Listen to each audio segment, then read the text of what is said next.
로마서 3장에서는 사도 바울이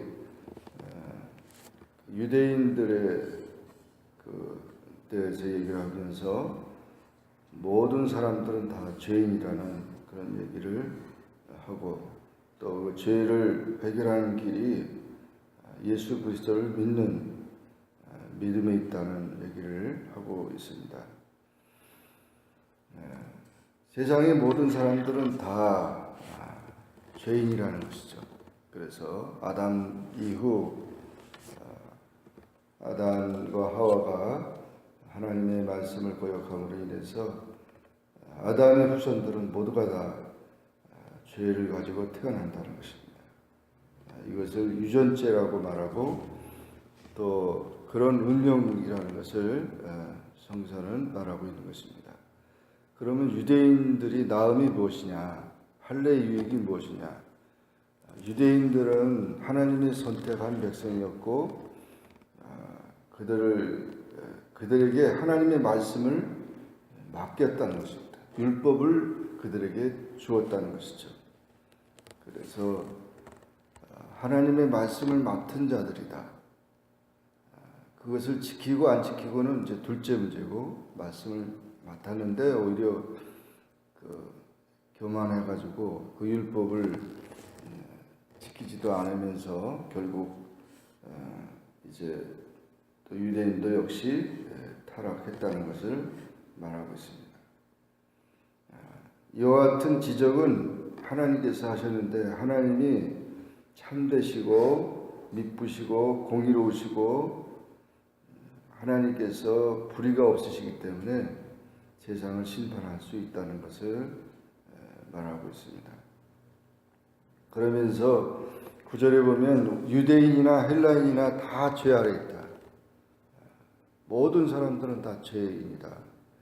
10절에 보면 기록된 바 의인은 없나니 하나도 없다. 다 치우쳤고 하나님을 찾는 자도 없고 깨닫는 자도 없고 의인은 없나니 하나도 없다. 모든 사람들이 다 죄인이라는 거죠. 그것은 결국 여기서 말하는 죄인은 사회적인 죄인을 말하는 것이 아니고 영적으로 다 죽었다는 것이죠. 하나님께로부터 분리됐다는. 날 때부터 죄인으로 태어나기 때문에 죄를 짓는 것이지, 죄를 지어서 죄인이 아니라 죄인이니까 죄를 짓는다는 것입니다. 그래서 인간은 전적으로 타락을 해서 다 무익하게 되고 선을 행하는 자가 없다. 그리고 그들의 목구멍은 열린 무덤이고 입은 저주와 악독이 가득하고 피 흘리는 데 빠르고 하늘과 고생이 그 길에 있고 평강의 길을 알지 못하고 하나님을 두려워함이 없다. 그래서 결국 이런 모든 죄인들 때문에 율법이 주어졌다고 하는 것이죠. 세상의 법이 많아지는 건 왜냐하면 자꾸 사람들이 악해지고 잘못하고 죄가 많아지니까 법이 많아지는 거예요. 그 법이 자꾸 많아지는 거는 사람들이 자꾸 악해지니까 자꾸 이렇게 법이 많아지는 거죠. 그와 마찬가지로 이 죄는 율법을 통해서 죄를 정하게 되고, 그래서 율법은 그 죄를 없이 하는 것이 아니고 죄를 지적하는 것이죠. 쉽게 말하면 교통법규를 잘 지켰다고 상 주지 않는다 그러죠. 그러나 교통법규를 어기면은 금방 벌금 내야 되고 코트를 가야 되고 그러잖아요. 교통법규 잘 지켰다고 상 주지 안 준다. 그러니까 교통법규 잘 지키는 것은 물론 안전운전하고 그렇지만은, 그러나 그거 잘 지켰다고 운전을 이제 모든 걸 해결하는 게 아니라는 거죠.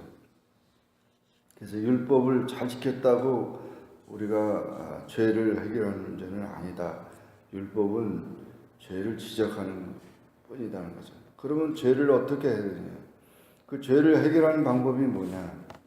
이제 사도 바울은 21절 이하에서 그렇게 말합니다. 율법은 죄를 깨닫는 것에 불과한 것이지만 율법 외에 한 의가 나타났다.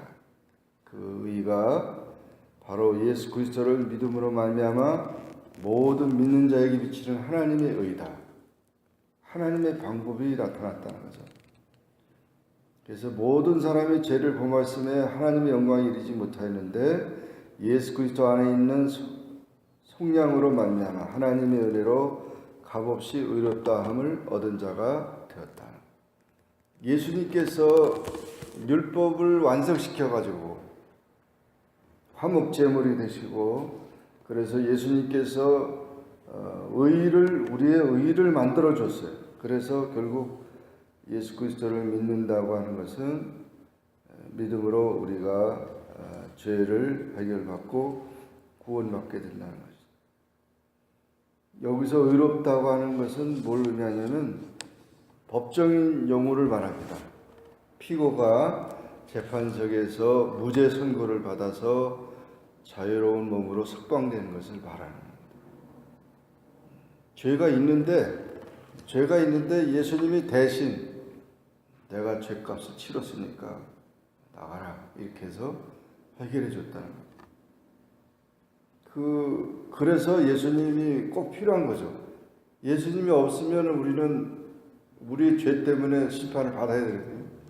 근데 예수 그리스도를 믿음으로 예수님이 대신 우리의 죄를 갖다 해결해 주시니까 우리가 죄가 없는 사람이 있다. 그것을 의롭다 그렇게 말하는 겁니다. 그냥 도덕적으로 의로운 게 아니고 그 문제를 해결했기 때문에 당신은 풀이다. 당신은 죄가 없다. 이렇게 인정해 준 것입니다. 그 말은 뭘 얘기하냐면 예수님이 없으면 죄가 그대로 있고요. 예수님이 있으면 죄가 없어지는 거예요. 그래서 예수님을 꼭 붙들어야 되는 거죠. 예수님을 우리가 붙들어야지 천국에 들어갈 수 있지. 예수님을 붙잡지 않으면 우리가 천국에 들어갈 수가 없다는 거예요. 예수님은 죄가 전문이십니다. 그래서 예수님께서 다 해결하십니다. 그래서 그 죄의 반대는 의가 아니고 믿음이라는 것이에요. 믿음. 그래서 죄의 반대는 믿음입니다. 믿음으로 우리가 죄가 없어지는 것이지 내가 의를 행한다고 죄인이 의를 행한다고 죄가 없어지는 게 아니라 깨진 유리를 다시 이렇게 이제 봉합할 수 없잖아요. 그러니까 유리잔이 깨졌는데 그걸 봉합할 수가 없어요. 그냥 새로운 유리잔을 받는 것밖에 없죠. 그래서 새로운 방법을 하나님께서 우리에게 허락해 주신 것입니다. 그래서 인류의 모든 죄의 문제를 해결하는 방법은 예수 그리스도를 믿는 그 믿음밖에는 없어요. 그래서 예수 그리스도를 믿지 않으면 죄가 그대로 있는 것이고 그 죄는 심판을 받아야 되는 그 죄가 되는 거기 때문에 예수 그리스도를 믿는다고 하는 이 믿음 자체가 얼마나 귀중하다는 것을 말해주고 있습니다. 그러니까 유대인들은 율법을 자랑하고 그랬는데 율법을 지키지 않아도 예수 그리스도를 믿으면 죄를 해결하는. 그렇다고 그럼 율법은 아무것도 아니냐 그런데 그렇지 않죠. 이제는 예수 그리스도를 믿음으로 우리가 하나님의 자녀가 되면 이제 율법이 보여지게 되는 거죠. 그래서 하나님의 말씀을 우리가 지키는 그런 법을 알게 되는 거예요. 왜냐하면 이제는 그거 지나온 거지만은 그 믿음을 통해서 더 성화되는 그런 삶을 살게 되는 것이다. 그래서 우리 죄인이 절대적으로 필요한 것은 예수님이고 그 예수님을 통해서 우리가 예수님을 믿음으로 우리가 구원을 반드시 받아야 된다. 이것이 바로 구원이라는 것이죠. 그래서 사도 바울이 그렇게 말한 것입니다.